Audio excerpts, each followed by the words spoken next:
Keenya warra ayyaana irreechaa warra Finfinneetiif dhufan keessa keessumaa Oromoonni naannoo kana keessatti argamu kan cinatti argitan jila aadaa kan aanaa sulultaa magaalaa Caancoo irraa dhufedha. Maqaan keessanii? Maqaan koo Abbaadula Abbaa Mudaa Booranaa Gariin dhufne aanaa sulultaa irraa dhufne. Miira maaltu isin dhagahame yeroo kana? Miirri ara nutti dhagahamu kan inni ibsuu hin dandeenye dhugaa dubbachuu aadaa uummata Oromoo safuu uummata Oromoo waggaa 150 ol awwaalamee awwaara keessa ture boolla keessa ture guyyaatti ka'ee guyyaa uummata Oromooti miti guyyaan addunyaan itti ajaa'ibate. Kanaaf miira koo ibsuun natti ulfaata dhugaa dubbachuudhaaf. Finfinnee fi Oromoo waliif maal? Finfinneen fi qadaadaf qabee jechuudha. Oromoon Finfinnee fi Finfinnee. Kanaaf Finfinnee yookiin du'a hidhee cichee uummati kun miiliyonotaan lakkaa'amu dhangala'ee dimbilqee dhufee jira. Gara fuulduraatti maal hedduu magaalaa kana?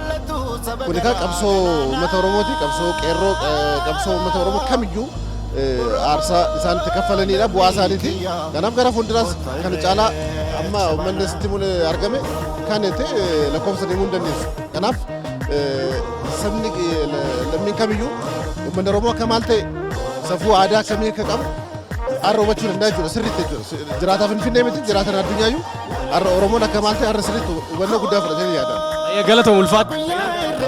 Lafee keenya, irree keenya, tokkummaa keenya hojjaa sadii afuriin dura aadaa kana balleessina jedhanii toora arsadiitti irratti ilmoon Oromoo dhiigni dhangalaa'aatti dhufe.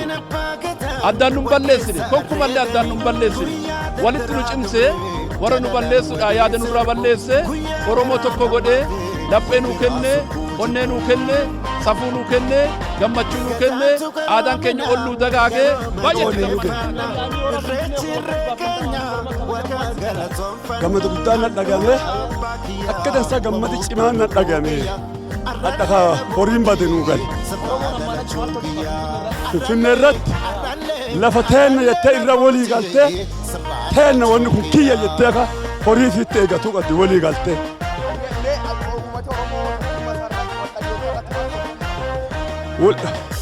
Walla ga'uu qabaata walii galuu qabaata tokko ta'uu qabaata.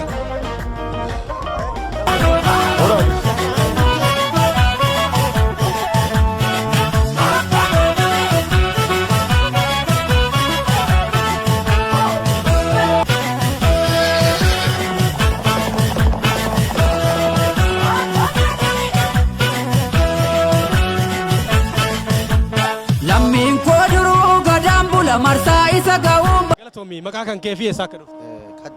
Kadir Fayyoo jedhama. Dhufe godina Shawaa Ba'aa aanaa Adaamii Tulluu Jiddoo Gombocha irraa dhufe. Maal si dhagahame yeroo kana? Gammachuu guddatu na dhagahama. Eeda odoo rafin bulee kaleessa irraa kaanee aanaa Adaamii Tulluu Jiddoo Gombocha irraa kaanee deemaa bullee raasaa bullee afannee lafti keenya jennee lafti teenya lafee teenya jennee dirrifannee cimifannee irra ciifnee baay'ee kana gammachuu kana jedhamne gammachuu kana jedhamne Finfinnee kanaan booda uummanni Oromoo Finfinnee akka handhuura isaa taateetti beekamtii kana jedhamne deeggartoota keenya itti gaafatamtoota keenya ka akka Lammaa Magarsaa ka akka Taakkalaa Uumaa ka akka Jawaar Mohammad ka akka Baqqalaa Garbaa ka akka Dooktor Abiy kabajjilee yaada isaanii fudhannee adeemsa isaan nu hordofaniini takka jedhanii lama jedhan tokko jedhanii lama jedhan tokko jedhanii lama akkuma jedhamu san adeemsa hundaa irratti haala aadaa Oromoo ittiin cimsu aadaa keenya kabajnee dhageeffannee kanaan booda kabajuu qabna jedhee yaada. Galatoom manguddoo kanatti hin darbaa manguddoo baga geessan. Aanaa Liiban Jaawii gandaa gammachuu Masaallee Qilleensa Shawaati. Ani gammachuu guddaan natti dhagahame. Kan garaan koo bara jireenya koo hundumaa gammadaa ture yookaan dadhabaa ture har'an argadhe Rabbiif haa galatu. Uumaa keenyaaf haa galatu. Waaqa Oromoo uumeef haa galatu. Waaqa beektota keenya uumeef haa galatu. Galata guddaan dhiyeessaaf iddoo kanatti argamnu keenyaaf handhuura Oromoo kan taate magaalaa Finfinnee keessaa waggaa 150 erga keessaa baane har'atti deebuu keenya galata guddaan dhiyeessani Waaqa guddaadhaaf. Yoo ulfaatu galatoo wayyaa gaarii.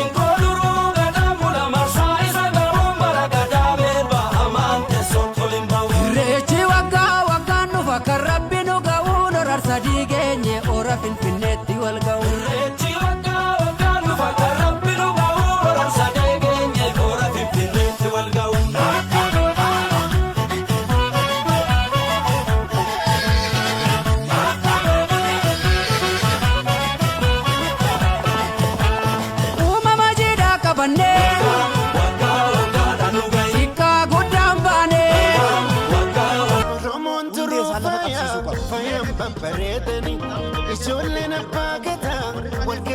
warri kaani gara kallattii adda addaa irra facaane kanneen gara Alargiiloo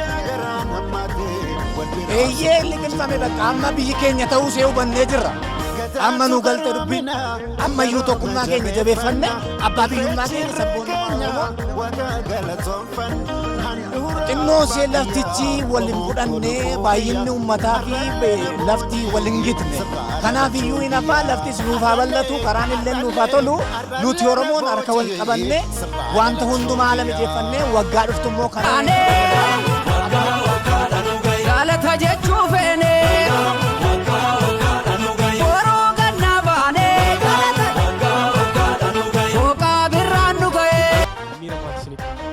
baay'ee miira guddaatu natti dhaga'ama. Oromoon waggaa 150 booda carraa kan argatee Finfinnee keessatti kana kabajuu keenyaaf hundi keenya Oromiyaan martu baga gammanne baga gammadaniin jedhan.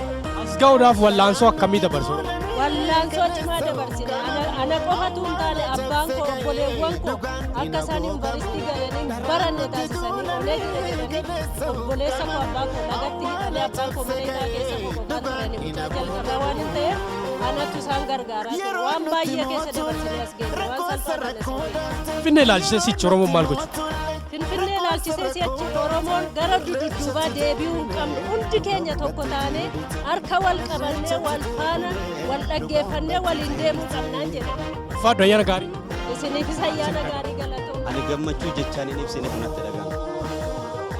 Oromoon goonni Oromoon qaaliin guyyaa har'aa kan odoon argin gootummaanis kanu caalan hayyoonni hedduun saala itti dhaban luka itti dhaban lubbuu itti dhaban guyyaa kan arguu hin dandeenye Oromoon as dhufee fi Oromoon manatti hafillee guyyaa har'aa guyyaa ayyaana guddaa Finfinneen handhuura ta'e waan taateef irreeffannaa yoggaa 150 dhabne har'a deebinee argannee jirra waan ta'eef gammachuu jechaan hin ibsine kanatti dhaga'ama.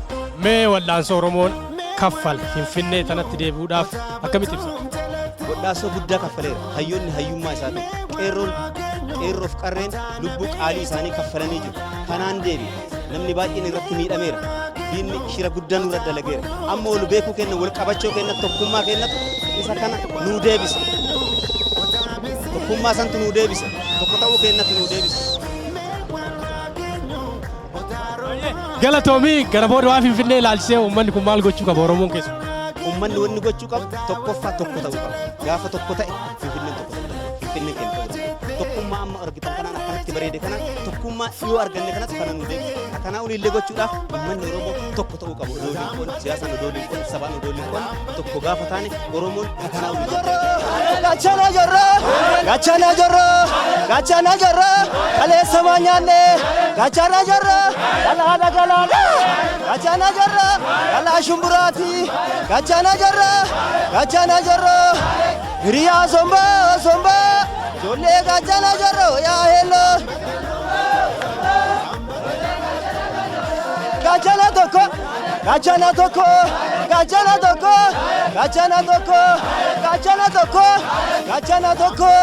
gachana tokko ani nyaadhu mullu gachana tokko mullu gaafa sonaa gachana tokko nama beelessiti gachana tokko ani jaallu gadhee gachana tokko gadhee gaafa lola gachana tokko namarraa dheessiti ariyaa darbii rukunnaan jilbatti cabsi yaa hello jilbatti cabsi